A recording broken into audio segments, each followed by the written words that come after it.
ನಮ್ಮ ಊಟದಲ್ಲಿ ಬಂತು, ಆರೋಗ್ಯದಲ್ಲಿ ಬಂತು, ಪರಿಸರಕ್ಕೆ ಸಂಬಂಧಪಟ್ಟಂಗ ಎಲ್ಲಾ ರೀತಿಯಲ್ಲೂ ಕೂಡ ನಾವು ಆರೋಗ್ಯ ಕಾಪಾಡಬಹುದಂತ ಒಂದು ಥೀಮಲ್ಲಿ ಸ್ವಸ್ಥ ನಾರಿ ಸಶಕ್ತ ಪರಿವಾರ ಅಂತ ಹೇಳಿ ಒಂದು ಕಾರ್ಯಕ್ರಮವನ್ನ ಪ್ರಧಾನಮಂತ್ರಿಯವರು ಹಮ್ಮಿಕೊಂಡ್ರು. ಅದ್ರೊಳಗೆ ಎರಡನೇದ್ರ ಅಡಾಲಸೆಂಟ್. ನಿಮಗೆ ಏನ್ ಹೇಳಪ್ಪ ಅಂತಂದ್ರ ಮೊಟ್ಟ ಮೊದಲನೇದಾಗಿ ಕೆಲವೊಂದು ವಿಷಯ ನಾನ್ ಹೇಳ್ತೀನಿ, ಕೆಲವೊಂದು ವಿಷಯ ಸಿಸ್ಟಮ್ ಒಂದು 2 ನಿಮಿಷ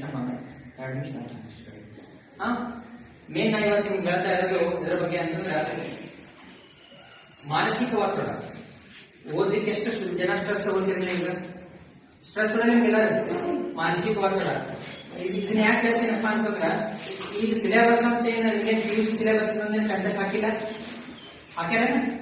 ನಿಮ್ಮ ಟೆಂತ್ ನಿಮ್ಮ ವಯಸ್ಸಿಗೆ ಅನುಗುಣವಾಗಿರ್ತಕ್ಕಂಥ ಸಿಲೆಬಸ್ ಕೊಟ್ಟದ. ಯಾಕೆ ಮಾನಸಿಕ ಒತ್ತಡ ಆಗತ್ತಪ್ಪ ಅಂತಂದ್ರೆ ನಿಮಗದ ಅದ್ರ ಗ್ರಹಿಕೆ ಆಗುದಿಲ್ಲ. ನಿಮಗ ಗ್ರಹಿಕೆ ಯಾಕೆ ಆಗುದಿಲ್ಲ ಅಂದ್ರ ದೇಹದಲ್ಲಿ ಇರ್ತಕ್ಕಂಥ ಪೌಷ್ಟಿಕಾಂಶಗಳ ಕೊರತೆಯಿಂದ ಗ್ರಹಿಕೆ ಆಗುದಿಲ್ಲ ಅನ್ಬೋದು. ಊಟಕ್ಕ ತಲೆ ಓದಲಿಕ್ಕೆ ಏನ್ ಸಂಬಂಧ ಇದೆ ಅಂತ ಹೇಳಿ ನಮಗೆ ಸುಳ್ಳಲ್ಲ. ನಿಜವಾಗ್ಲೂ ಸೆಷನ್ ಮುಗಿಸ್ಕೊಂಡು ಬಂದು ತಿಳ್ಕೊಂಡು ನಮ್ಗೆ ಬಿಸ್ನೆಸ್ ಆಗಿರ್ತಾರೆ.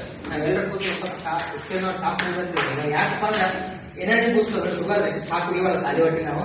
ನಮಗೆ ಟೈಮ್ ಇರಂಗಿಲ್ಲ ಅಂತ ನಾವು ಮತ್ತು ಸಿಸ್ಟರ್ ಸುಬ್ಬ ಚಾ ಕುಡಿದು ಒಂದು